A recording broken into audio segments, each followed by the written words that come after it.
กระถาเมียกเกี่ยวสตาของกวนตั้ง7 วันอันได้เฮาหลอดฮอเมียกเกี่ยวสตาเฮาตีขึ้นตีเยไหลยามเมื่อไหวพลานั้นกระถาหลอดเมียกเกี่ยวสตาของเฮาว่าอิติปิโสภะคะวาเจ้าวันอาทิตย์เทวาวิญญาณสัมปันโนอิติปิโสภะคะวาเจ้าวันจันทร์เทวาวิญญาณสัมปันโน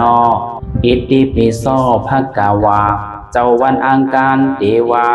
วิญญาณสัมปันโนอิติปิโสภะคะวาเจ้าวันพุธเทวาวิญญาณสัมปันโน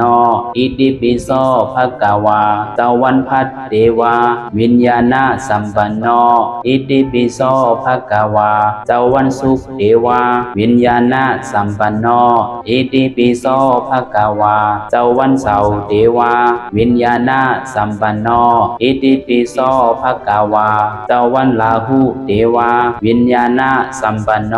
อิติปิโสภะคะวาอะระหังอิติปิโสภะคะวาสัมมาสัมพุทโธอิติปิโสภะคะวา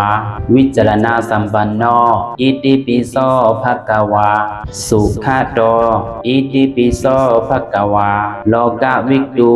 อิติปิโสภะคะวาอนุตตโลปุริสธรรมสารถิอิติปิโสภะคะวาสัทธาเทวามนุสสสานังอิติปิโสภะคะวาติ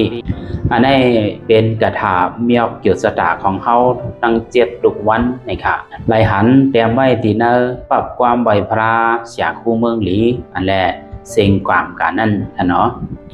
หลอดห่อง่ายๆกล้วยพี่น้องเขาถ่อมตัวหลายๆกำเสียก็หลอดห่อไหลกูคำกูเหนือยาวค่ะทำนั้นก็สังเกตว่าพี่น้องเขาดีหลอดกระถาอิติปิโสไหลพอในซึ้ง